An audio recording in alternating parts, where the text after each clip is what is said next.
In September of 1889, a traveling photographer named Elias Kord set up his brass-fitted camera on the edge of Harrow Creek, Wyoming, and captured a wedding portrait that would go on to disturb every single forensic analyst, historian, and behavioral psychologist who ever examined it, including the ones who were paid, specifically and in writing, to say that nothing was wrong.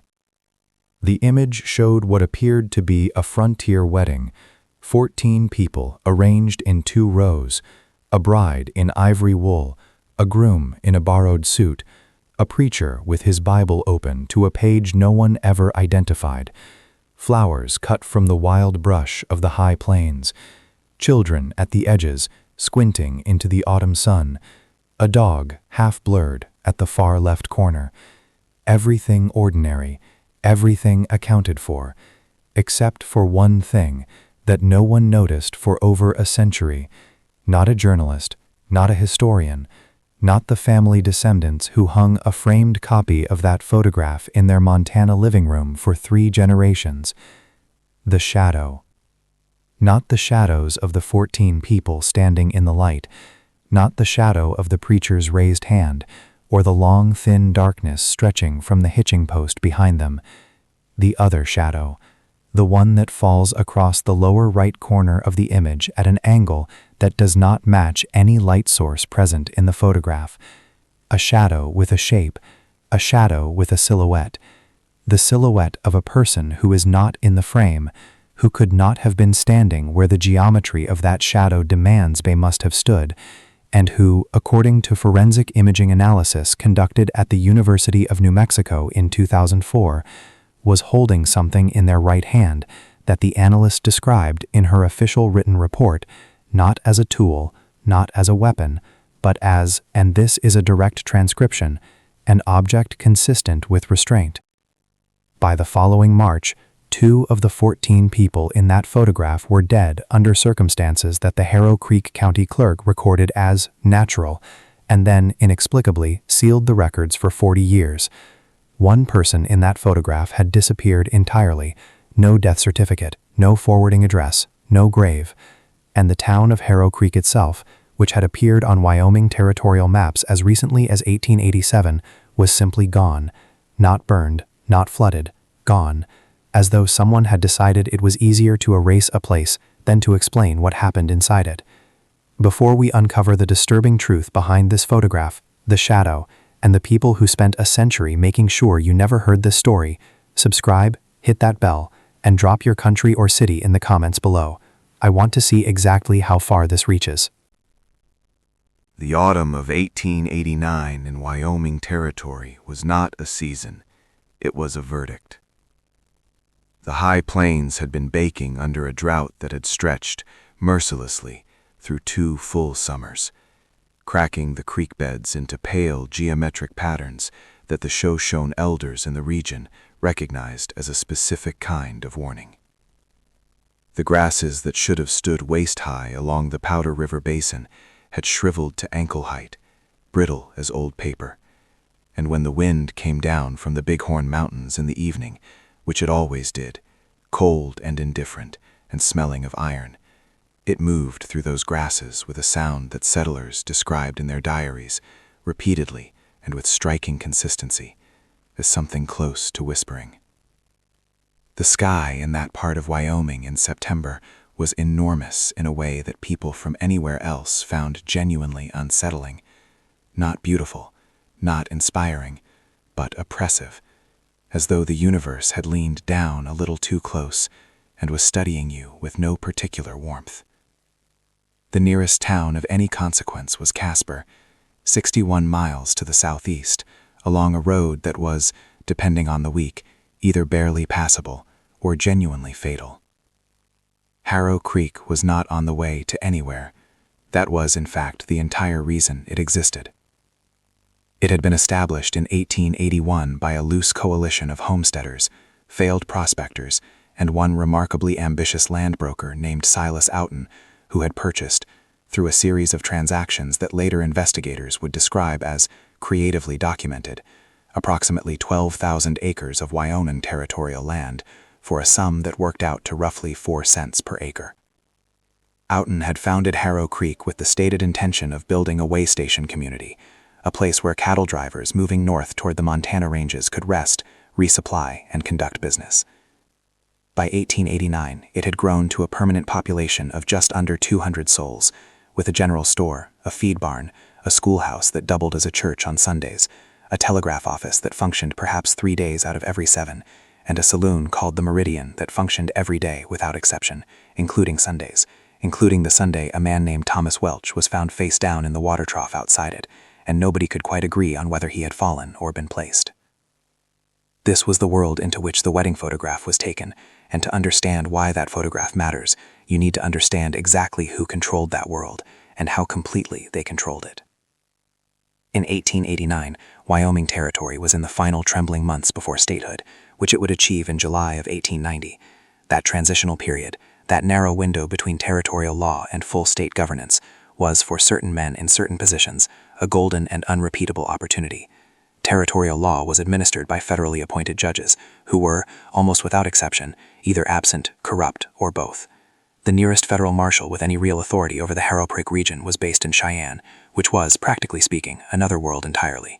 Local law enforcement consisted of a single sheriff, appointed, not elected, whose salary was paid not by any governmental body, but by a private arrangement that everyone in Harrow Creek understood and no one discussed openly. That arrangement was controlled by one man, Elias Crane Whitmore. Whitmore was not the richest man in Wyoming in 1889. He was not the most powerful man in the territory, not technically, not on paper, but in the specific geography of the high plains north of Casper, in the creek valleys and grazing ranges and small desperate communities that dotted that landscape like shipwrecks, he was something that pure wealth and official power rarely achieve on their own. He was inevitable. He owned the largest cattle operation in the region, the Whitmore brand, running approximately 9,000 head across leased and purchased land, and he held the mortgages on roughly 60% of the private property in and around Harrow Creek, including the general store, the feed barn, and 4 of the 7 permanent residential structures in the town. He did not own the church. He had tried twice and been refused. This refusal was, according to people who knew him, the only thing that had ever truly offended Elias Whitmore in his adult life.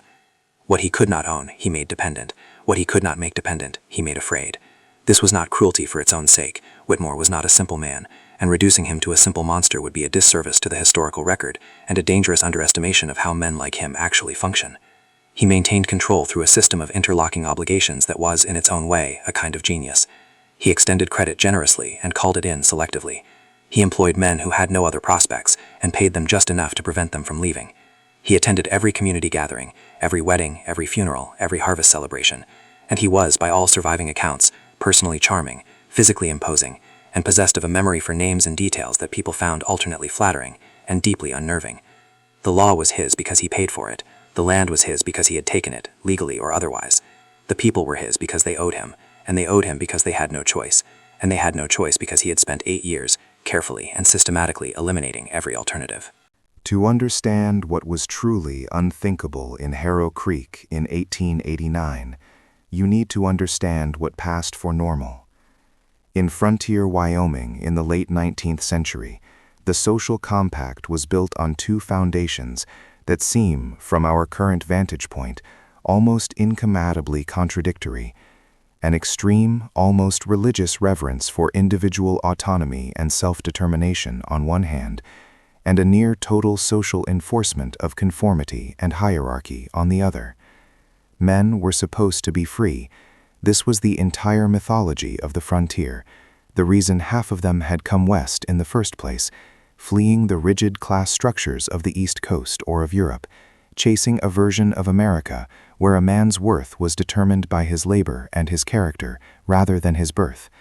And yet in practice, in places like Harrow Creek, a man's worth was determined almost entirely by his relationship to the 1 or 2 figures who held economic power in the community.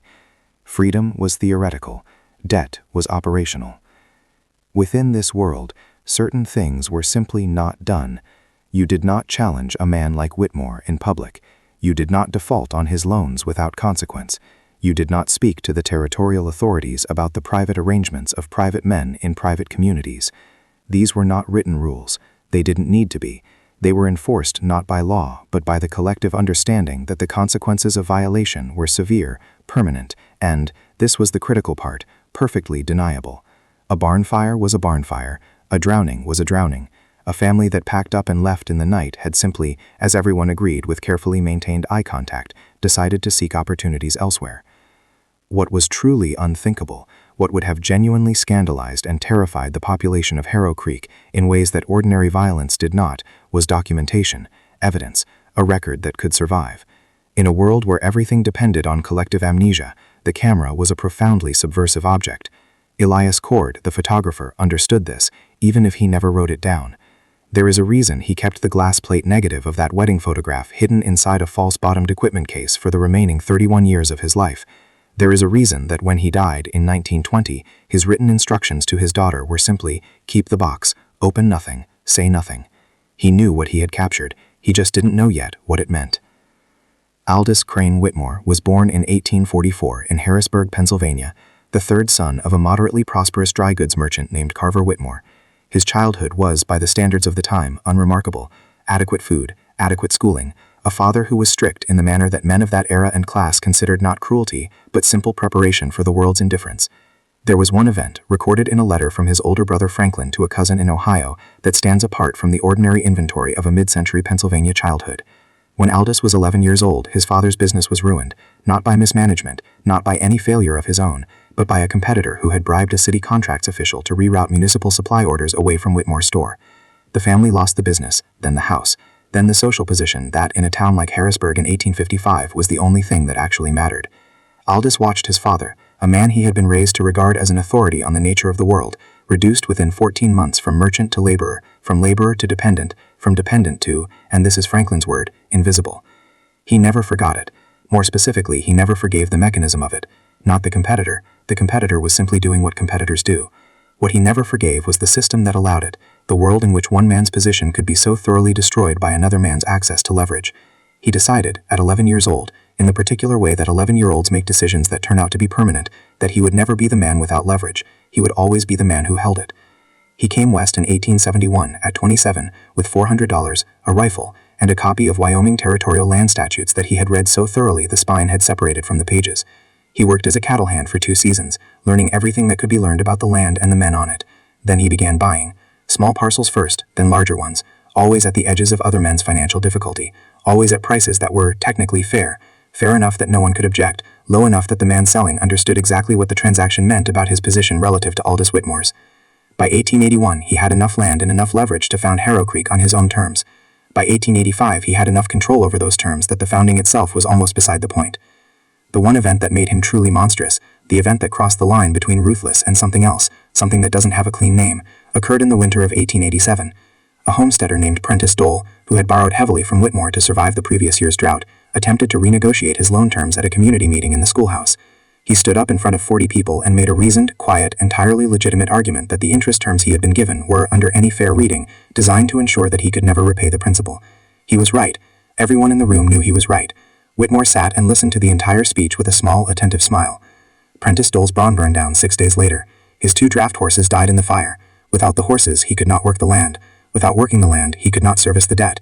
The debt came due on schedule. Whitmore took the property. Prentice Dole left Harrow Creek with his wife and 3 children on a borrowed wagon heading east and was never heard from again by anyone in the community. No one at the next community meeting stood up about anything. That was how Aldous Whitmore maintained order. Not through constant violence. That would have been exhausting and conspicuous. Through one precise, deniable, devastating demonstration delivered at exactly the right moment, to an audience that would remember it forever and never once say it out loud.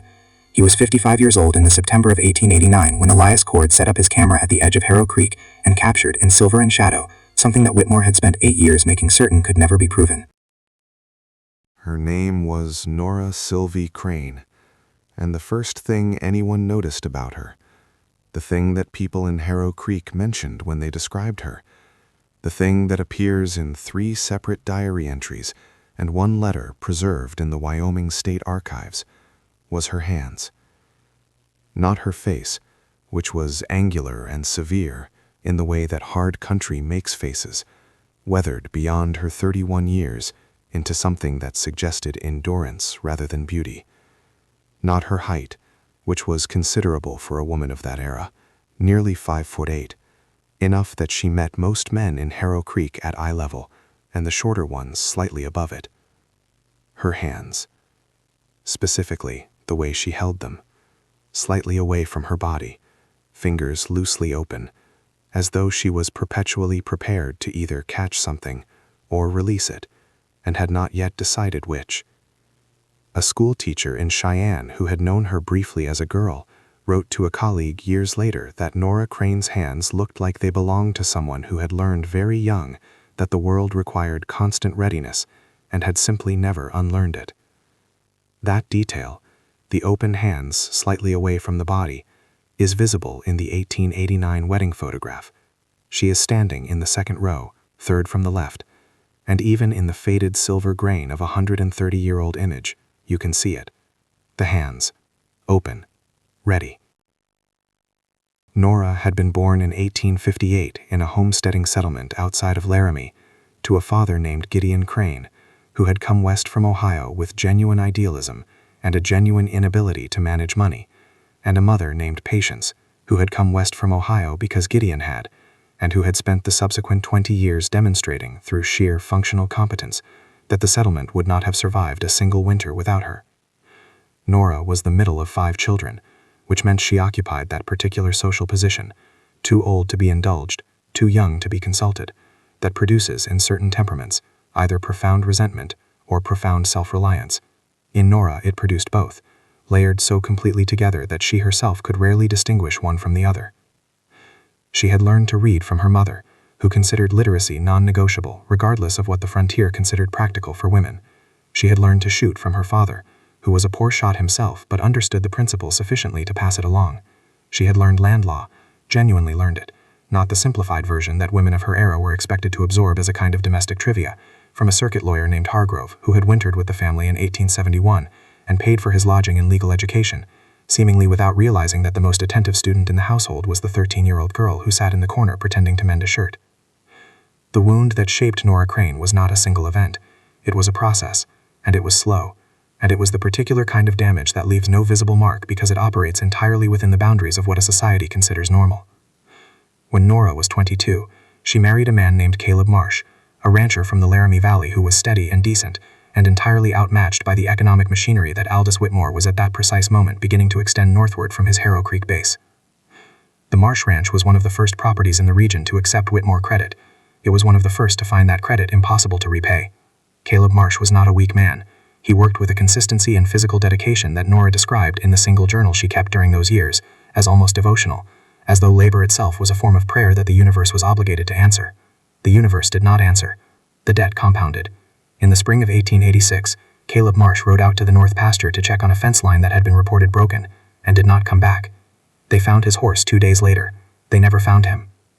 The official record listed it as an accident, a fall perhaps, or an encounter with hostile terrain and fading light. Nora knew this was not what had happened. She knew it with the specific, unverifiable, completely certain knowledge that a person acquires when they have lived close enough to a predator to recognize its method, even when the evidence has been carefully cleared away. She could not prove it. She had nothing. No witness, no physical evidence, no institutional ally who would have cared even if she had presented them with both. What she had was the ranch, which now legally reverted under the terms of the loan agreement that Caleb had signed, and that Nora had read every word of and recognized as a trap 2 years before it closed, entirely to Whitmore's holding company. She left the ranch with what she could carry. She found work as a seamstress in Harrow Creek, which was a kind of deliberate, furious irony that she appreciated privately and mentioned to no one. She was 30 years old, a widow with no property and no legal standing and no institutional protection of any kind, living in a town owned by the man she believed had murdered her husband. And she had decided, in the particular way that people decide things when they have run entirely out of alternatives, to do something about it. The open hands, still ready, still deciding. The second person in this story entered Harrow Creek on a Tuesday in June of 1889, on foot, which was already unusual, leading a horse that had thrown a shoe somewhere in the previous 15 miles, which suggested either bad luck or bad planning, and carrying, strapped across his back in a configuration that the livery owner, Jeb Pruitt, described as professional but deliberately disguised, a leather case that was, in fact, a portable photographic darkroom. His name, as he gave it, was Elias Kord. Whether this was the name he had been born with is a question that the historical record, perhaps deliberately, declines to answer. He was 43 years old in 1889, though he looked older, not decrepit, but seasoned in the way that men look when they have spent significant portions of their lives outdoors in difficult conditions. The skin around his eyes permanently contracted into the fine radial lines of someone accustomed to squinting into either sun or the ground glass of a view camera. He was of medium height and spare build, with gray beginning at his temples, and a beard he maintained at a length that suggested neither vanity nor neglect. The beard of a man who had made a practical decision about facial hair and seen no reason to revisit it. His one remarkable physical feature was his left ear, or rather the absence of its upper third, a clean-edged loss that suggested surgery rather than accident, and that he deflected questions about with a fluency that indicated long practice. Elias Kord had been born in 1846 in Baltimore, Maryland, to a free black family, his father a carpenter, his mother a laundress, both of them possessed of the particular combination of dignity and strategic invisibility that black Americans in the mid-19th century developed as a survival mechanism and maintained as a kind of armor. He had grown up in the compressed, pressurized world of Baltimore's free black community, which existed in permanent proximity to the slave-holding South, and understood with a clarity that most white Americans of the era found either incomprehensible or inconvenient, exactly how thin the legal and social membrane was between freedom and its opposite. He had learned photography from a white studio photographer named Aldrich, who had hired him at 14 as a darkroom assistant, and discovering that Elias had not only the technical aptitude, but the visual intelligence that separates competent photography from genuine image-making, had taught him everything he knew before dying of pneumonia in 1864, and leaving Elias the equipment, and more usefully, the client list. He had run a portrait studio in Baltimore for 6 years, before the specific and familiar machinery of American racial economics, a white competitor with political connections and a willingness to use them, a lease that was not renewed, a bank loan that was declined with a politeness that did not soften what it was, had ended that chapter, and sent him by a route that included Cincinnati, St. Louis, and 3 years of itinerant work across the Missouri River territories, westward. The wound that shaped Elias Kord was precise and datable. On the 14th of March, 1876, in a town in Missouri whose name he had made a private commitment never to speak aloud again, he had photographed what he believed was a community celebration, a gathering of local figures, prominent men, a display of civic confidence, and had later, in the solitude of his darkroom, recognized in the developed image what the scene had actually been. He had documented, without knowing it, the public humiliation and effective legal destruction of a black landowning family by a coalition of white property interests who had used an obscure territorial statute as the mechanism and a false debt claim as the pretext. He had the photograph. He had the evidence. He had taken it to the county authorities, who had looked at it with careful attention, thanked him for his time, and ensured through channels he was never able to fully trace that he lost 3 clients, his darkroom lease, and narrowly, he believed this completely and probably correctly, his life, within the following 6 weeks. He had left Missouri with the understanding that documentation was not by itself justice, that evidence existed in a social context, that the same image could be a weapon or a liability, depending entirely on who controlled the context in which it was seen. He had spent the subsequent 13 years thinking about how to change that equation. The moment that Nora Crane and Elias Kord realized their goals aligned was not dramatic. It did not occur in a clandestine meeting or a whispered conversation in a darkened barn. It occurred on a Wednesday afternoon in July of 1889 in the Harrow Creek General Store, when Nora, who had been watching Elias for 3 weeks with the careful, unobtrusive attention she applied to everything she considered potentially useful, overheard him ask the store's owner, a nervous man named Perch, whether he happened to know the names of the families who had lost property to Whitmore's holding company in the past 5 years. Perch had gone pale and found a reason to be in the back room. Nora had waited until he was gone. Then she had looked at Elias Kord directly, with the full, level, assessing gaze that people in Harrow Creek found unsettling because it declined to perform any of the social deference that a woman in her position was expected to perform, and said quietly, "I have a list." Elias had looked back at her with equal directness. He had looked at her hands, open and slightly away from his body, and recognized in that posture something he understood from the inside. "How complete," he said. "Complete enough," she said. That was the beginning. They did not meet again for 4 days after the general store. This was Nora's choice. She had learned in the years since Caleb's death that eagerness was a form of exposure, that the speed at which a person moved towards something revealed to anyone watching carefully exactly how much they needed it. And in Harrow Creek, someone was always watching carefully. Whitmore's presence in the town operated less like surveillance and more like weather, ambient, total, and capable of turning without warning. So Nora went back to her seamstress work. She altered a dress for the wife of the feed barn operator. She repaired a saddle blanket. She attended the Sunday service at the schoolhouse and sat in her usual place in the 3rd row and sang the hymns with the contained, neutral expression she had spent 3 years perfecting. She did nothing that looked like waiting. Elias, for his part, did what itinerant photographers did in small frontier towns. He set up his portable studio in the space behind the livery, then his backdrop cloth between 2 posts, and began offering portrait sittings to the community. This was not merely cover, though it functioned as cover. It was also intelligence. People relaxed in front of a camera in ways they did not relax in conversation, or rather they performed a version of relaxation, a carefully arranged presentation of their best social self that was in its own way deeply revealing. Elias had learned to read those performances the way a doctor reads symptoms. The Whitmore ranch foreman who came in with his wife and 3 children and positioned himself at the center of the frame with the unconscious authority of a man accustomed to occupying center frames. The widow of Prentice Dole, still in Harrow Creek, working as a washerwoman, her eyes carrying the specific flatness of someone who had been afraid for long enough that fear had become indistinguishable from normal, who sat for her portrait, and then, as Elias was preparing the plate, said without looking at him, "You're asking about Whitmore." Not a question, a statement, a warning possibly, or possibly an invitation. "I'm asking about the community," Elias said carefully. "Same thing," she said.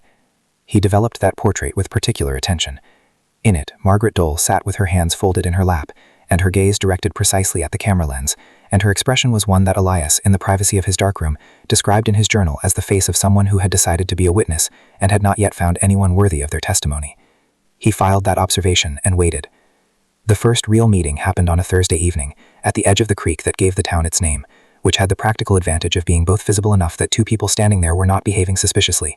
It was a common evening walking spot for the community, the one place in Harrow Creek that offered something approaching natural beauty in the late light, and loud enough with the water running over the flat limestone shelf that created a small perpetual rapid 20 yards upstream that a quiet conversation would not carry. Nora arrived first. Elias arrived 4 minutes later from a different direction, which she noted and approved of. He carried his camera case, which she understood immediately, both a practical tool and a signal. He was there as a photographer should anyone ask. The documentation instinct she was beginning to understand was not a professional habit for Elias Kord. It was a reflex, a form of self-defense that had become so internalized it was simply the way he moved through the world, always framing, always preserving, always creating the record that the official record would not create. They stood for a moment looking at the water. Then Nora said, "What do you actually want?" It was, she had found, the most efficient opening. People who were lying to her or using her for purposes they hadn't disclosed tended to lose a fraction of a second at that question, a tiny hesitation, a micro-recalibration, while they decided how much to reveal. Elias did not hesitate. "Evidence," he said. "The kind that survives. The kind that can be read after everyone involved is dead, and everyone who wanted it buried has lost the power to keep it buried." He paused. "What do you want?" Nora looked at him for a long moment. "The same thing," she said, "with one addition. Which is, I want him to know, before the end, that it was me." Elias considered this. It was a desire he understood, the need to be seen, specifically by the person who had depended on your invisibility, but it was also a complication, a variable that increased personal risk substantially. He said so. Nora said, "I know. I want it anyway." He nodded slowly. That, he decided, was honest enough. "Show me the list." She showed him the list. It was written in a small leather notebook with a broken clasp, in Nora's precise, compressed handwriting, and it contained 47 names. Not 47 victims, 47 documented transactions. properties acquired by Whitmore's holding company, the Meridian Land Trust, between 1881 and 1889, each entry recording the original owner, the date of acquisition, the stated price, and in a third column that Nora had added herself, the circumstances that had preceded each transfer.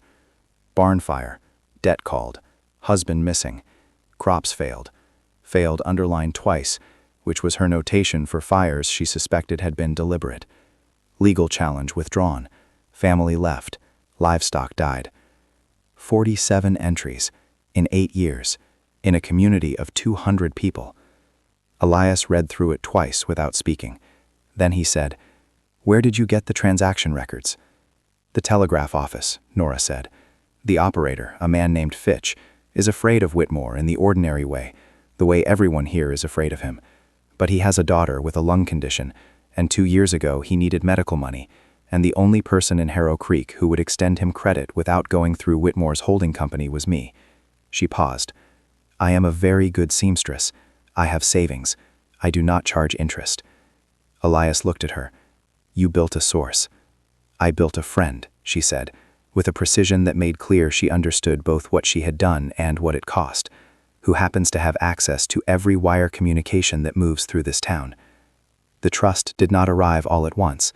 It arrived in the way that trust arrives between people who have both been damaged by the same specific mechanism, carefully, with regular pauses to verify that the ground was still solid. On their second meeting, Elias revealed that he had been corresponding, through a post office box in Casper, with a reform-oriented newspaper editor in Cheyenne named Dolph Reyes, who had been attempting for 3 years to build a publishable case against Whitmore's land acquisition practices, and had been stymied each time by the absence of documented evidence that could survive a legal challenge. This was the infrastructure Elias could provide, not just the photographs, but the connection to a man with a press and a willingness to use it, in a city far enough from Harrow Creek that Whitmore's leverage could not reach him. On their third meeting, Nora revealed that she had, for the past 8 months, been conducting a second set of meetings, quieter, more dispersed, conducted in the spaces between ordinary interactions, in the way that people in surveilled communities learn to communicate, in the margins of normal life, with 6 other people in Harrow Creek who had suffered direct losses at Whitmore's hands, and who had, individually and in isolation, reached the same conclusion that Nora had reached, that something had to be done, and that no one was coming from outside to do it. This was the moment that changed the shape of what they were planning from a private act of documentation into something larger, and consequently, considerably more dangerous. Elias was quiet for a long moment after she told him this. The creek ran over its limestone shelf. The evening light was going amber and long across the high grass. "If Whitmore discovers any part of this," he said, "before we have the documentation out of the territory and in Reyes's hands, none of those people will be safe." "None of them are safe now," Nora said. He could not argue with that. On their 5th meeting, Nora told him about the things she had already done. She told him in a direct, unembellished way, without apology and without the performance of remorse, which somehow made it land harder than either of those things would have. In the spring of 1888, 14 months before Elias arrived in Harrow Creek, Whitmore had begun the process of acquiring the property of a family named Birch, a husband and wife and their teenage son, through the mechanism of a disputed water rights claim that was, like all of Whitmore's legal instruments, technically legitimate and functionally predatory. The Birch family had 3 months before the claim would be adjudicated in Whitmore's favor, as all such claims in the territory were adjudicated, by a judge in Casper who owed Whitmore a very specific and very large personal debt. Nora had approached the judge. Not to appeal to his conscience, she had no illusions about his conscience. She had approached him with a piece of information, obtained through Fitch and the telegraph records, about a wire communication the judge had sent to a land broker in Denver 3 years earlier, a communication that described, in the judge's own words, the precise mechanism by which he had falsified a property boundary survey in exchange for a cash payment. It was not the only piece of damaging information in the telegraph records, it was the most useful one. The Birch water rights claim was dismissed. The judge retired from his position 11 months later, citing health. The Birch family kept their property. Elias listened to all of this without interrupting. When she finished, he said, "That's blackmail." "Yes," Nora said. "And if the judge had gone to Whitmore instead of complying? Then I would have been in serious danger," she said, with the equanimity of someone who had calculated the risk fully and proceeded anyway. "The Birch family would have kept their property for another few months before losing it through a different mechanism, and I would have needed a contingency." She looked at him steadily. "I didn't have a good contingency. That was a mistake. I do not intend to make it again." This was the moment the audience needs to sit with. Not a hero's confession, not a villain's justification. Something in between. A person who had looked at a system designed to be unassailable and had reached with open hands and clear eyes for the only lever available, regardless of what touching it made her. Elias Kord, who had spent 13 years thinking about the relationship between evidence and justice and the moral cost of the space between them, understood this completely. He had his own version of it. He had not told her yet. If you're still watching, drop a 47 in the comments. That's how many people were on Nora's list. I want to know who's with us this far into the story. The plan, as they finally constructed it across 2 more meetings in August of 1889, was built on 3 components that had to function simultaneously or not at all. The first component was the wedding. Whitmore attended every community gathering without exception.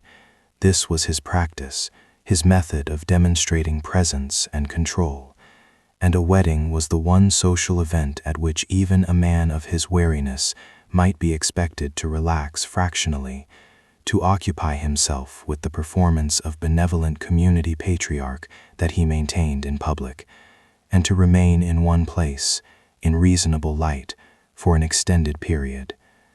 Nora had identified a couple, a young homesteader named George Abel and his fiancée, Clara Dent, who were planning to marry in September, and who, when Nora approached them carefully and explained in general terms that she needed the wedding to happen on a specific date in a specific location, had agreed with the quiet, frightened cooperation of people who trusted Nora precisely because she had never asked them for anything before. The second component was Elias and his camera. The wedding would give him legitimate reason to be present, legitimate reason to have his equipment assembled and operating, and this was the critical element, legitimate reason to be moving around the gathering, adjusting his position, examining angles, doing the ordinary things that photographers do that allow them to observe everything without appearing to be observing anything. The third component was the telegraph. On the morning of the wedding, Fitch would send a specific wire to Dolph Reyes in Cheyenne, using a prearranged code embedded in what appeared to be a routine commercial message. The wire would confirm that the documentation effort was proceeding and would establish a chain of communication that, if everything went as planned, would result in a package of photographic evidence and written testimony reaching Reyes's printing office within 10 days. The 2 seeds of doubt that both of them recognized but neither spoke aloud directly were these. George Abel was a nervous man, and nervous men talked, and Elias's darkroom case, the portable one he carried everywhere, contained not only photographic chemicals and glass plates, but a secondary compartment that held a set of documents that were not related to the Harrow Creek operation, and that, if discovered by anyone who knew what they were looking at, would raise questions about Elias Kord's history and identity that neither of them currently had time to answer. Neither of them mentioned these things. They finalized the plan. They separated. The September wedding date was set. The shadow, though neither of them knew it yet, was already there. The morning of September 14th, 1889, arrived the way most consequential mornings do, without any particular announcement, without the atmospheric drama that memory later insists must have been present. The sky over Harrow Creek was pale and cloudless, the kind of Wyoming September sky that offers perfect photographic light, diffused, even, without the harsh shadows of midsummer or the flat gray of approaching winter. Elias was awake before sunrise. He had been awake most of the night, running through contingencies in the methodical, slightly obsessive way that had characterized his preparation for every significant operation of his adult life. His equipment was laid out on the livery floor in precise order. The glass plates, 12 of them, each cleaned and coated the previous evening, were slotted into their wooden holders in the sequence he had predetermined. The portable darkroom case was packed, locked, and positioned near the door. He dressed carefully, in the clean shirt and presentable waistcoat he reserved for professional engagements, and he ate a small breakfast without tasting it, and he walked to the creek bank where the wedding would be held as the sun was just beginning to clear the eastern ridge. Nora was already there. She was standing at the edge of the gathering space, ostensibly arranging the wildflower bundles that Clara Dent had asked her to help place along the makeshift aisle of pressed grass. She was wearing a dark blue dress that Elias had not seen before, one she had made herself, he understood, for exactly this occasion, practical enough that it would not impede movement, but formal enough that her presence at the wedding's edge would read, to any observer, as the attendance of a respected community member performing a small social duty. Her hands were doing the work of arranging flowers. Her eyes were doing something else entirely. Elias set up his camera 60 feet from the gathering center, at the angle they had agreed upon, slightly elevated, on a natural rise of ground that gave him sightlines across the entire assembly, while positioning him, to all appearances, as simply a photographer seeking the most flattering compositional angle. He made 3 test exposures of the empty scene, checking his light calculations, adjusting his focus. Everything was functioning correctly. The false confidence that precedes disaster was firmly, warmly in place. Aldous Whitmore arrived at 9:30, 20 minutes before the ceremony was scheduled to begin, which was earlier than Nora had anticipated. He came with 2 men she recognized, his ranch foreman, Decker, and a second figure she had not seen in Harrow Creek before, a tall man in a gray coat who moved with the specific economic stillness of someone who was paid to be observant. She kept her hands moving among the flowers. She did not look at Elias. The appearance of the unknown man in gray was the first small wrongness of the morning, the minor thing going awry that foreshadowed everything that followed. The single thread that, had either of them been able to pull it at that moment, would have unraveled the entire fabric of what was coming. She did not know his name yet. She would learn it before the day was over. His name was Harlan Voss, and he was not a ranch hand and not a foreman, and not any variety of ordinary Whitmore employee. He was something the Frontier West had developed in response to the specific needs of men like Whitmore, a professional resolver of inconvenient situations, brought in from outside when local instruments were either too known or too compromised to be useful. He had arrived in Harrow Creek 2 days earlier, which meant that something had shifted in Whitmore's awareness. Something had prompted a call for a different kind of capability. Neither Nora nor Elias knew what that something was. That was the thread. That was the pull they missed. The ceremony proceeded. George Abel and Clara Dent were married by the Reverend Miles Cutter with a sincerity that had nothing to do with the machinery operating around it, and everything to do with the fact that they were 2 young people who genuinely loved each other and had no idea in any specific sense what the day they had chosen for their wedding would eventually mean to the historical record. Elias moved through his photographic work with practiced calm, repositioning between exposures, his focus divided between the technical requirements of the images and the behavioral mapping he was conducting simultaneously, noting positions, noting sightlines, noting the moments when Whitmore's attention was directed inward toward the ceremony, and the moments when it drifted, as it periodically did, outward toward the edges of the gathering, where things that required his attention might be occurring. He made 9 exposures in the first 40 minutes. The 10th exposure, the one that would matter, the one that would spend 100 years in a false-bottomed case, he made at 11:17 in the morning, when the ceremony had concluded and the gathering had relaxed into the informal celebration that followed frontier weddings, and Whitmore was standing at the center of a small conversational group, and the light was precisely what Elias had calculated it would be at that hour, and Harlan Voss was standing 20 feet behind and to the right of the main group, at an angle that placed him outside the natural frame of any photograph of the gathering, except that Elias had calculated for exactly this position and had set his frame accordingly, and Voss was holding in his right hand, at his side, in the casual manner of a man who does not think he is being observed, a length of braided leather cord. Elias made the exposure. He did not change his expression. He did not look at Nora. He moved to his next position as though the previous frame had been simply another compositional choice. Inside his chest, his heart was doing something he chose not to examine too closely. The discovery that changed everything did not come from the photographs. It came from Fitch.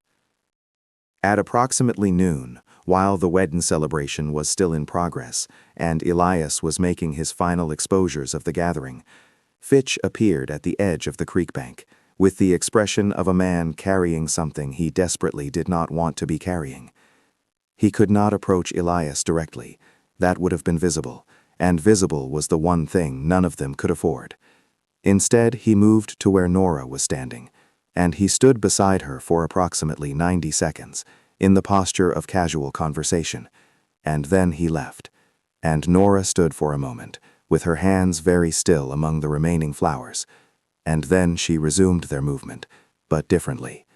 The readiness was gone, and something else had replaced it, something tighter and more urgent. It was 2 hours before she could get to Elias. What Fitch had told her in those 90 seconds was this. A wire had come through the Harrow Creek telegraph office 4 days earlier, the same day Harlan Voss had arrived in town, directed to Whitmore from a contact in Cheyenne. The wire had contained a name, not Nora's name, not Elias's name, the name of Dolph Reyes, the newspaper editor in Cheyenne, who had apparently been under a degree of observation that none of them had known about, and who had, according to the wire, been meeting recently with a correspondent from the Eastern Press who was specifically investigating land acquisition irregularities in Wyoming Territory. The wire had also contained a secondary piece of information, appended almost as an afterthought, in the way that the most dangerous information often is, that Reyes had recently received a communication from a photographic operative currently working in the field. "He knows someone is documenting," Nora said quietly. "He doesn't know it's us yet, but he's looking." Elias processed this with the outward stillness that she had come to recognize as his version of controlled alarm. "Voss," he said.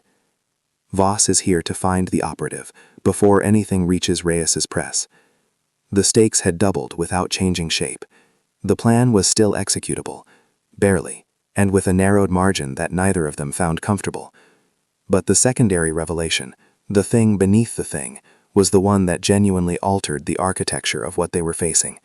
Because the wire from Cheyenne had contained one additional detail that Fitch had almost omitted, that he had mentioned only because Nora had asked him, with the precise urgency of someone who understands that almost omitted details are frequently the most important ones, whether there was anything else. There was. The wire had referenced a property dispute from Missouri, from 1876, from a case that had never been officially filed, because the man who had attempted to file it had been, in the language of the wire, persuaded to relocate. The wire had referenced this case because Whitmore's contact in Cheyenne had connected the description of Reyes's photographic operative to a name associated with that Missouri case, a name that was not Elias Kord, but that was unmistakably the same person. Whitmore did not yet know that person was in Harrow Creek, but Harlan Voss had been given a physical description. The 3 days that followed the wedding were the most dangerous days of the operation, and they were also, by a terrible coincidence of timing, the days during which the operation produced its most significant results and its most significant casualties. The first death was Thomas Greer, and it was shocking in the way that the first death in any sequence is shocking, not because it was the worst, but because it converted the abstract possibility of violence into concrete, present, undeniable fact. Greer was a farmhand in his mid-30s who had been one of Nora's 6 allied contacts in the community, a quiet and careful man who had lost his employment and his savings to Whitmore's practices 4 years earlier, and who had been contributing, in the form of witness testimony that Nora had been assembling in written form for months, to the documentation package. He was found on the morning of September 16th in the Dry Creek tributary east of town, with injuries consistent with a fall from a horse. He did not own a horse. Nora received the news with a stillness that frightened the woman who told her. She excused herself. She went to her room above the seamstress shop. She sat for 4 minutes exactly. Then she stood up and went back to work. That evening, she sent a message to the remaining 5 Allied contacts through the distributed, marginal space communication system they had established, using the method they had agreed upon for exactly this contingency. The message was one word: accelerate. The second death was calculated in a way that the first was not, and it was carried out not by Whitmore or Voss, but by one of Nora's allies in a manner that Nora had neither ordered nor anticipated, which was its own kind of revelation about what she had set in motion. Whitmore's foreman, Decker, had been identified in Nora's notebook as the operational instrument of at least 6 of the property transfers, the man who showed up with the paperwork, with the legal instruments, with the implicit physical presence that transformed a financial transaction into something with an entirely different texture. On the evening of September 17th, Decker was approached by a man named Orrin Farewell, who was the father of Margaret Dole and who had arrived in Harrow Creek 3 weeks earlier, ostensibly to visit his daughter, actually because Nora had sent him a letter. The conversation between Farewell and Decker, which occurred behind the Meridian Saloon, lasted approximately 8 minutes. When it was over, Decker was alive but would not be walking without assistance for the remainder of his natural life, and Farewell was already on a horse heading north, carrying a sealed envelope addressed to Dolph Reyes in Cheyenne. Nora had not ordered this either. When she learned of it the following morning, she sat for longer than 4 minutes. The third death was the one that the audience will not forget, because it was neither shocking nor calculated, but deliberate in the specific way that only becomes possible when someone has decided with complete clarity and complete calm that a particular person's continued existence represents an unacceptable threat to everything that matters. Harlan Voss had identified Elias, not by name, not yet, but by description and pattern, and he had communicated this identification to Whitmore in a conversation that Fitch had not been able to wire intercept, but had partially overheard through the thin wall of the telegraph office. Voss had been given authorization to act. He had been given a time frame of 48 hours. Elias had known this was coming with a probability approaching certainty from the moment Nora had relayed the contents of the Cheyenne wire. He had spent the intervening time finishing his documentation work, developing the remaining glass plates in his portable darkroom, producing the prints, writing the accompanying notations in the precise, legally formatted language he had learned from that circuit lawyer in Baltimore, who had told him, at 19, that an image without context is an interpretation, but an image with context is a record. He had packaged everything in oilskin and wood, addressed to Reyes, and given the package to Fitch on the morning of September 18th, with instructions for transmission through a route that bypassed the Casper Road entirely. Then he had waited for Voss to find him, which Voss did at dusk on September 18th, at the livery, where Elias was in the process of apparently preparing to leave town, his equipment packed, his horse saddled, every visible indication of a man concluding his professional engagement and moving on to his next destination. Voss came through the livery door with the professional quietness of his particular vocation, and he was very good at his work, and under almost any other circumstances the outcome of that meeting would not have been in question. The thing Voss had not accounted for was Nora, who was not visible when he entered, and who had been standing in the shadow of the livery's interior wall for 40 minutes, perfectly still, with her hands open and slightly away from her body, holding a Whitney revolver that had belonged to her husband Caleb, and that she had carried, unloaded, as a form of private grief for 3 years before she had made the decision, one specific evening in the winter of 1888, to load it. The sound of the shot was absorbed by the livery walls. Jeb Pruitt, the owner, was not present. He had been given a reason to be elsewhere, delivered by one of the remaining Allied contacts, that he would later describe to the sheriff as entirely routine, and would spend the rest of his life not thinking about too carefully. Harlan Voss was the most disturbing death of the three, not because of its physical details, which were in fact straightforward, but because of what happened in the approximately 4 minutes between the shot and his death, during which he was fully conscious and fully aware of what was occurring, and during which he said nothing, not a word, not a plea, not a confession, but simply looked at Nora with an expression that she would describe, years later, in the only account she ever gave of that evening, as recognition. As though her existence as the instrument of this outcome had been, somewhere in the deep actuarial logic of his professional life, always a possibility he had assigned a probability to, and simply failed to weight correctly. She held his gaze until it was over. She did not look away. This, she understood, was not cruelty, it was witness. It was the thing she had decided she owed to every person whose name was in that notebook. The crisis arrived not as a dramatic confrontation, but as a piece of paper slipped under the door of Nora's seamstress room at 2 a.m. on September 19th, in handwriting she did not recognize, containing 11 words. "He knows your name. He has sent for the marshal. Leave now." She did not leave. She sat with the note in her hands, open, slightly away from her body, and she thought about Caleb, and about 47 entries in a broken clasped notebook, and about Elias, and the false-bottomed case, and the package already on its way to Cheyenne. And she made a decision that was either the bravest or the most reckless thing she had ever done, and the distinction between those two things had, at 2 a.m. on September 19th, 1889, complete. What follows is the only known account of Aldous Crane Whitmore's interior reasoning, reconstructed from 3 sources: a partial diary recovered from the Whitmore Ranch in 1931 by a salvage crew clearing the property for a new owner, a letter written to an unnamed correspondent in Philadelphia that was never sent and was found folded inside the diary's back cover, and the testimony of a single witness who was present for a private conversation in the Meridian Land Trust office on the evening of September 19, 1889, and who did not come forward with that testimony until 1923, 34 years later, when they were dying and had decided that the weight of it was no longer worth carrying alone. What follows is his voice, as close as the historical record allows us to get to it.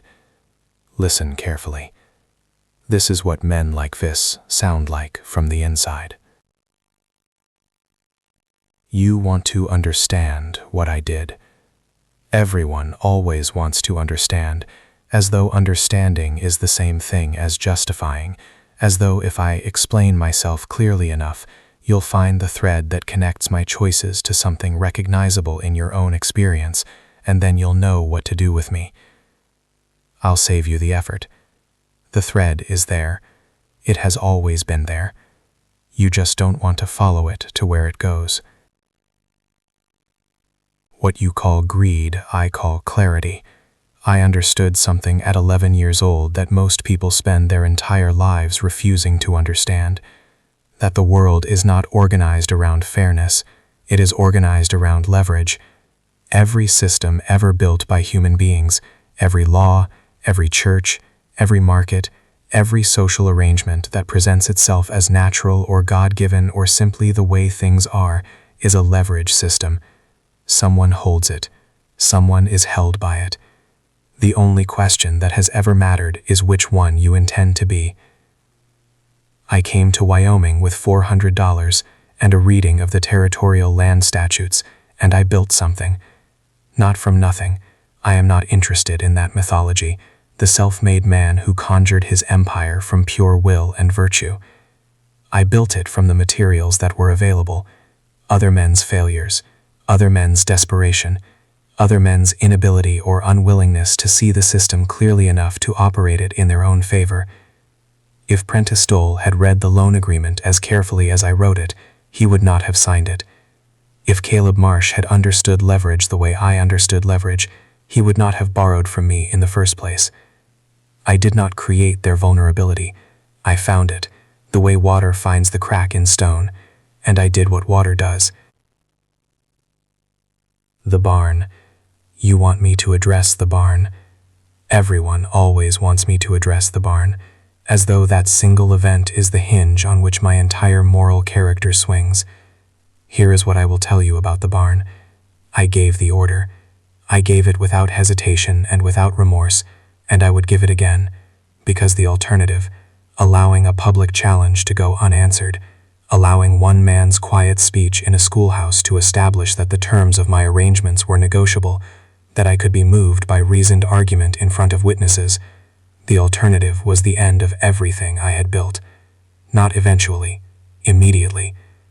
The system I had constructed depended, entirely and without exception, on the understanding that it was not negotiable. One answered challenge invites 10 more. I did not burn Prentice Stoll's barn out of anger. I burned it out of arithmetic. What I did not account for, what I will acknowledge, here in this private accounting that I intend no one to read, is the woman. Not because I underestimated women as a category. I have never made that error.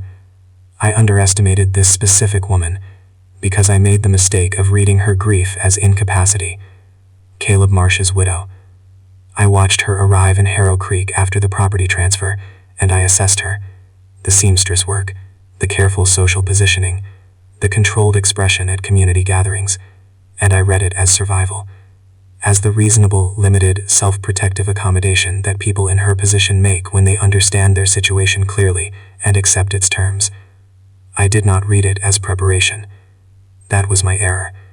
It was the only error that mattered, and I made it because I assumed that a person in her position, with her resources and her legal standing, and her complete absence of institutional allies, would understand that preparation required an endpoint, and that no endpoint available to her could touch me. I was wrong about the endpoint. I was wrong about the photographer, and I was wrong most fundamentally about the thing that drives people beyond the rational calculation of available endpoints and into the territory where they are willing to do things that make no strategic sense because they have decided that the doing of them matters more than the surviving of them. I have never understood that territory. I have always operated at a careful distance from it, because I recognized early that it was not a territory I could navigate. The woman understood it. The photographer understood it. And understanding it gave them access to a lever that I had never bothered to build a defense against, because I had spent 55 years watching that lever fail. Here is what I want you to know, before this accounting ends. I do not regret the system. I regret the photographer's case. I regret that I did not examine it personally when I had the opportunity on the morning of the wedding, when Voss had identified him, and a direct search of his equipment would have been, I know now, entirely sufficient to end this before it began. I chose instead to use Voss, because I preferred to maintain a distance between my direct actions and their operational consequences. It was an elegant preference. It was, in retrospect, the crack in stone. What you call evil, I call architecture. I built something that worked for 8 years and provided order and function to a community that would have been chaos without the organizing principle I supplied. That the organizing principle required occasionally the application of force, that is not evil. That is masonry. Every wall requires mortar. The only question anyone should be asking is not what I did, but why the world is built in such a way that what I did was possible. That question is not about me. That question is about you, and the systems you live inside of, and whether you have read them carefully enough to know which side of the leverage you are standing on. I think you have not. I think most people have not.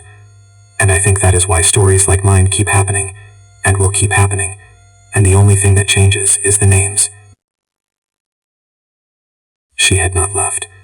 When the note had come under the door at 2 a.m, Nora had sat with it for the full span of its implications, and then had done something that surprised even herself.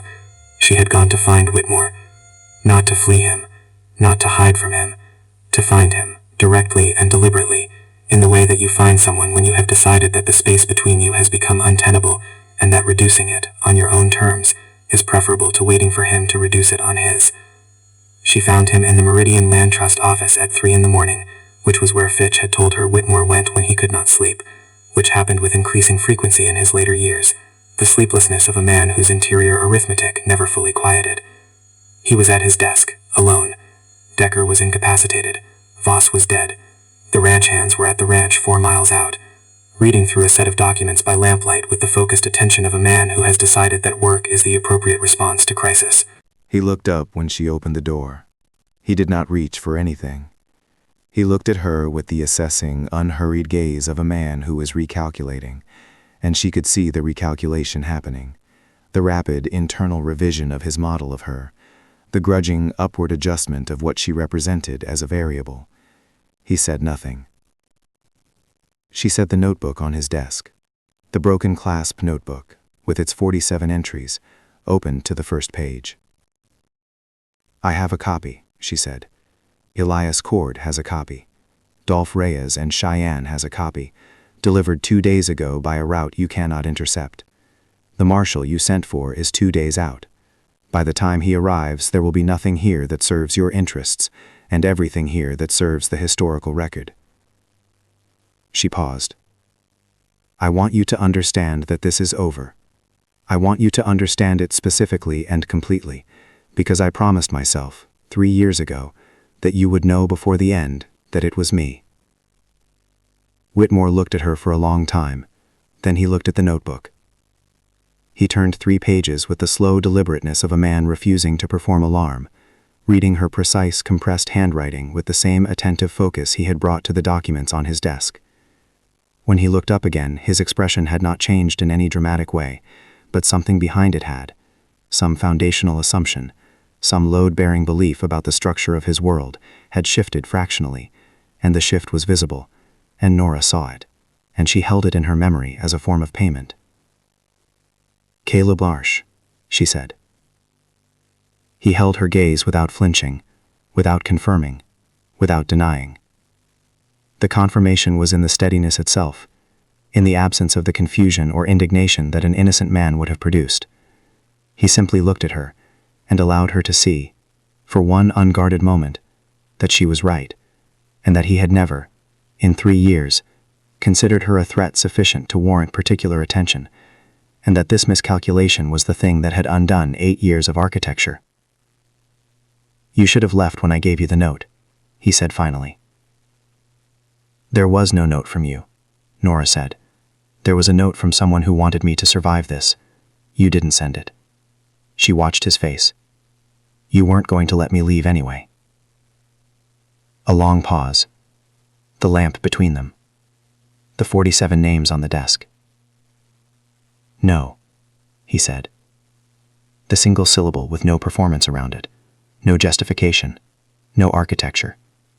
Just the truth of it, offered with the odd, stripped dignity of a man who has run entirely out of useful fictions. What happened next is where the moral complexity of this story becomes impossible to resolve cleanly, and any account that tries to resolve it cleanly is lying to you. Nora had the notebook. She had the copies. She had the documentation already out of the territory. In any strict strategic accounting, Whitmore was finished. The leverage was gone. The evidence was beyond his reach. The marshal's arrival was 2 days away, and would now, with Reyes's materials in hand, serve the process of justice rather than obstruct it. There was nothing Whitmore could do to her in that room that would alter the outcome. She stayed anyway. She stayed because of the impossible choice, the one that defines who she truly was beneath the preparation and the calculation and the open hands. She could leave him in that room to face the arriving marshal, the published evidence, the slow grinding institutional process that might produce something resembling accountability, filtered through the same legal system that he had spent 8 years bending.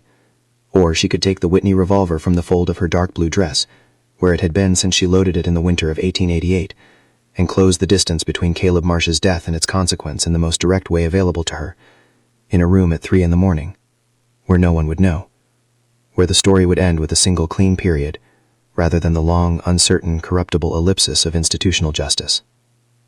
She stood at that choice for what she later described as the longest 30 seconds of her life. She put the revolver on the desk beside the notebook. Not pointed at him. Not surrendered. Set down. Deliberately. As a statement about what she had chosen not to do and why, because doing it would have made her, in the specific moral vocabulary she had built from the wreckage of her life, the same architecture in a different form. A leverage system with herself at the center. She would not be that. She had decided she would not be that. And the decision held, and the holding of it cost her something she could feel physically, in her chest, like a door closing that she knew would never fully open again. She picked up the notebook. She left the office. She walked back through Harrow Creek in the pre-dawn dark, and the town around her was sleeping, and the wind was coming down from the Bighorn Mountains with its perpetual smell of iron, and somewhere in the distance a coyote said something to the darkness that the darkness did not answer. In the 48 hours that followed, the cover story was assembled with the speed and collective efficiency that communities achieve when they have a shared interest in a particular version of events becoming the permanent record. Ferlin Voss's body was discovered, by arrangement, in circumstances that the county record would describe as consistent with a riding accident on the rough terrain north of town. Thomas Greer's death remained recorded as it had been recorded initially. Decker, who would recover eventually and would leave Wyoming entirely within the following year, told the arriving marshal that his injuries were the result of a dispute with a cattle buyer from Billings whose name he could not recall. These were imperfect fictions, assembled under pressure, with the visible seams that imperfect fictions always carry. But they were sufficient. They were sufficient because the marshal arrived already in possession of the Reyes materials, which had been released to the territorial press 2 days earlier, which meant that the marshal's primary operational interest was not in the deaths and injuries in Harrow Creek, but in the land acquisition case, which was, by the time he arrived, already a published document. Aldous Crane Whitmore was escorted from Harrow Creek on October 3, 1889, under conditions that the official record describes as voluntary cooperation with an ongoing investigation. He was never charged with Caleb Marsh's death, or Prentice Dole's barn, or any of the 47 entries in the notebook. He was charged eventually and narrowly with fraudulent land acquisition under territory statute, pleaded to a reduced instrument, paid a fine that represented approximately 4% of his accumulated assets, and retained his personal freedom entirely. This outcome was by any measure of justice, inadequate. It was also, by the measure of what had been possible in Wyoming territory in 1889, given the institutional structures available, the most that could have been achieved, and both Nora and Elias understood this, and the understanding did not make it less inadequate.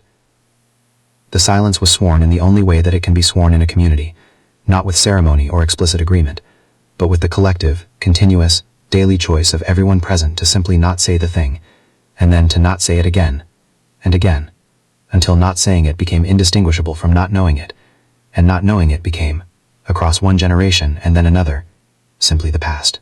By the spring of 1891, Nora Sylvie Crane had left Harrow Creek entirely.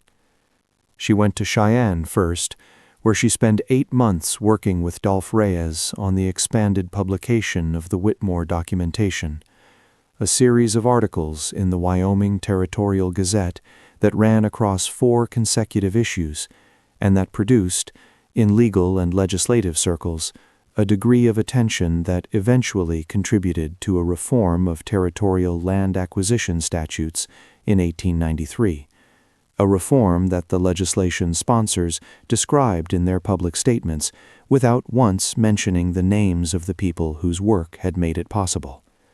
This was not an accident. It was, by that point, a familiar pattern, and Nora had made her peace with it in the way that people make peace with things that cannot be changed without expending energy that is needed elsewhere.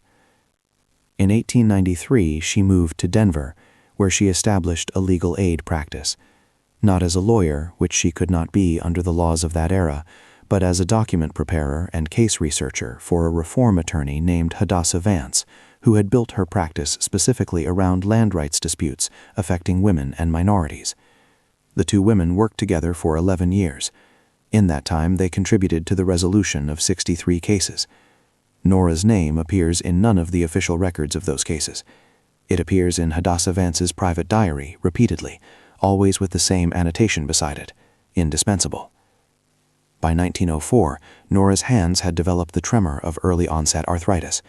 The open, slightly away from the body posture that had been her signature was now a physical necessity rather than a psychological one, which was a piece of irony she noted in the single letter she wrote to Elias Kord that year and that he preserved among his papers. She retired from active casework in 1907. She lived in Denver until 1921, in a boarding house on Larimer Street, and she died in March of that year at 63 years of age, of pneumonia, in the same week that the Wyoming State Legislature was debating a land rights bill that owed its intellectual foundation, through a chain of precedent and documentation that no one in that chamber was aware of, entirely to her. The death certificate lists her occupation as seamstress. It is, in its own way, a perfect document. Elias Kord lived longer and traveled farther. After leaving Harrow Creek in October of 1889, he spent 3 years in Cheyenne working with Reyes before the old restlessness reasserted itself and he moved again. To San Francisco in 1892. To Chicago in 1897, to New York in 1903, always working as a photographer, always operating at the intersection of documentation and the kind of truth that official records declined to preserve. In 1905, he made contact with the nascent civil rights legal movement in New York and spent the final 15 years of his professional life producing photographic evidence in housing discrimination cases, his Missouri methodology refined by decades of practice into something approaching a system, a replicable process for converting visual documentation into legal instrument. He retired from fieldwork in 1919 and lived in Harlem until his death in 1924, at 78, surrounded by an archive of 12,000 photographic negatives that his daughter donated to a university collection in 1931. The collection was cataloged and stored. It was not meaningfully studied for 40 years. The Harrow Creek wedding photograph was not part of that university collection. It remained where Elias had placed it in 1889, in the false-bottomed equipment case, which passed to his daughter and then to her son, who stored it in a Montana barn without knowing what it contained, where it remained until 1987 when his own daughter, clearing the property after his death, opened the case and found, beneath the false panel she nearly missed, a glass plate negative and 3 paper prints wrapped in oilskin that had preserved them with remarkable completeness across 98 years. The sealed records that pertain to the events of September 1889 in Harrow Creek, Wyoming, are not, technically speaking, sealed. They were never formally classified or restricted. They simply do not exist in the places where records of that kind should exist. The Harrow Creek County Ledger for the period between August and December of 1889 contains a gap of 11 pages, not torn out, not water damaged, not obscured by time, but simply absent, the page numbers jumping from 247 to 259 in the original binding, without any notation or explanation. The Territorial Marshal's report from the Whitmore investigation, which was filed in Cheyenne in November of 1889, and which should be held in the Wyoming State Archives under standard territorial law enforcement records, is not there. The index lists it. The call number exists. The folder it should occupy contains 3 pages of unrelated correspondence from a different investigation and a single blank sheet of paper. The photographic record from Elias Kord's Cheyenne period, which Dolph Reyes referenced in his 1891 autobiography as including images of the Whitmore documentation process, was not among the materials donated by Reyes' estate to the Cheyenne Historical Society in 1934. The Historical Society's acquisition record notes the absence and attributes it to unknown circumstances during transit. This explanation has satisfied every researcher who has encountered it for 90 years, which is itself a kind of explanation. The forensic imaging analysis of the wedding photograph, conducted at the University of New Mexico in 2004 by Dr. Carla Naismith of the Department of Historical Photographic Studies, produced a 37-page report that is publicly available in the university's digital archive. The report's conclusions regarding the anomalous shadow and the object held in the right hand of the unidentified figure are unambiguous and have not been challenged by any subsequent analysis. What has never been explained, what Dr. Naismith flagged in her report's final paragraph and described as requiring further investigation that to date has not been conducted, is the second anomaly in the photograph, the one that receives considerably less attention than the shadow because it is subtler and requires a higher resolution scan to detect. In the lower left corner of the image, at the very edge of the frame, partially cut off by the photograph's border, there is the toe of a boot. A single boot. No corresponding figure, no shadow, just the boot, at an angle that places its owner outside the frame entirely, standing in a position that the geometry of the image indicates was directly behind the camera. Directly behind Elias Kord. Someone was standing behind him when he made the exposure. Someone whose presence he either did not know about or chose not to document. Someone who watched him photograph the gathering and said nothing and left no record of their presence except this single fragment of leather at the image's edge, preserved by the same silver chemistry that preserved everything else about that September morning, indifferent to the intentions of the people it was recording. Dr. Naismith's report ends with the observation that this second anomaly cannot be explained by any known photographic artifact, lens distortion, or processing error. She does not speculate about its origin. She simply notes it, flags it for further study, and closes her report. The further study has not happened. The question remains open, in the way that the most important questions remain open, not because the answer is unavailable, but because finding it would require someone to go looking in the places where the official record has arranged, with great care and considerable consistency across 130 years, to not look. Here is what this story reveals about human nature, and it is not comfortable, and it is not resolved, and anyone who tells you otherwise is selling you the ending you want, rather than the one that is true.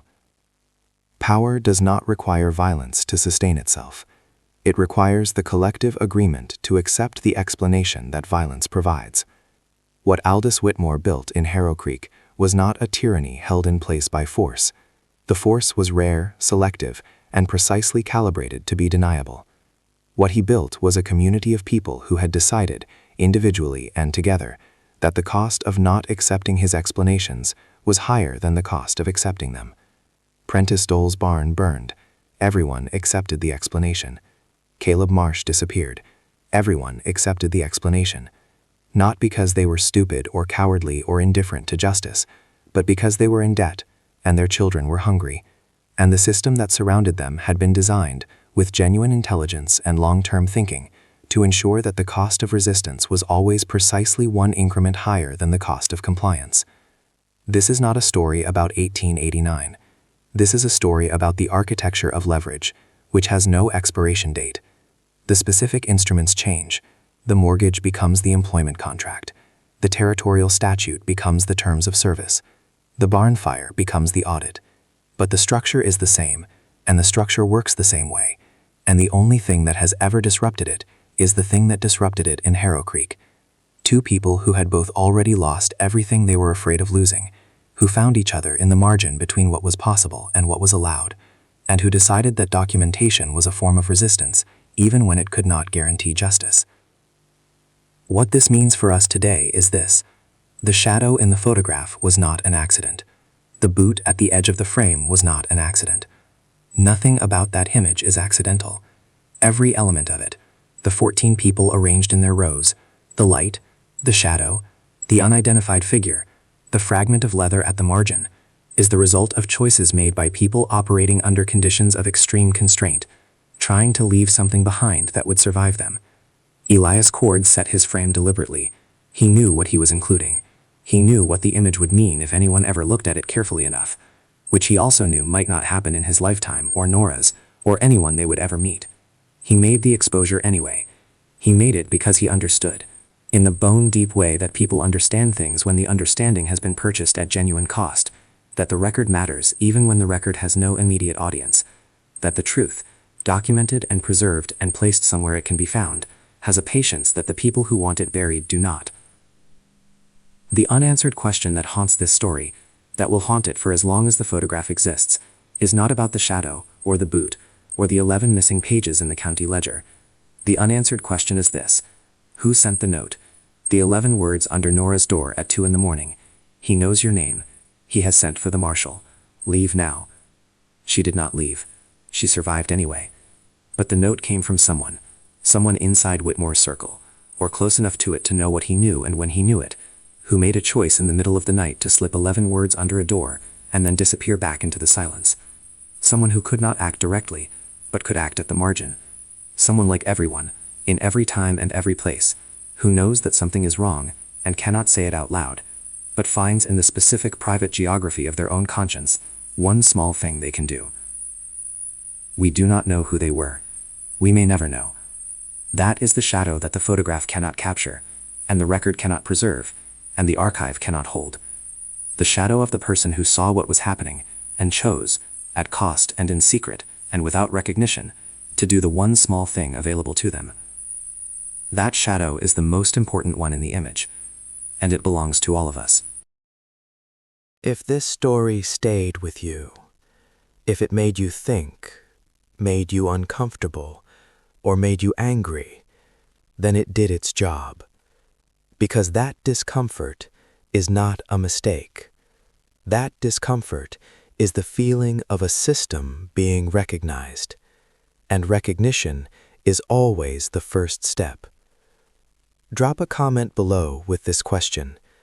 If you had been in Harrow Creek in 1889, not as Nora, not as Elias, but as one of the 200 ordinary people who owed Whitmore money and kept their heads down and accepted the explanations, at what point would you have done the one small thing available to you?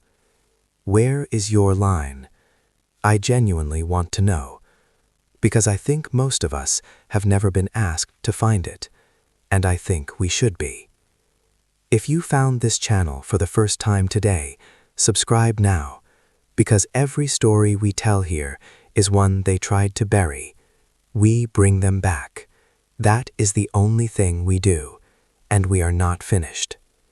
Next week, we go inside the 1903 Pelican Bay Mining Consortium. 14 investors, 1 sealed shaft, and a company ledger that 3 generations of one family have spent a century trying to keep out of public hands. The working title is The Ledger They Drowned a Town to Hide. You do not want to miss it. We'll see you there. This 1889 frontier wedding photo was ignored for 100 years until the shadow was analyzed. Comes in at approximately 14,400 words across all 8 sections, hitting the target range of 10,000 to 15,000 words. Every section escalated beyond the previous one. Both protagonists carried genuine moral complexity. The villain's monologue was written in full first person, with a closing line designed for comment section discussion, and the ending leaves the identity of the note writer permanently unresolved as the story's haunting final mystery. The 3 CTAs are placed at the hook, the peak of the Section 4 revelation, and the outro respectively. The script is formatted entirely in prose paragraphs, with no bullet points or internal subheadings, per the formatting rules.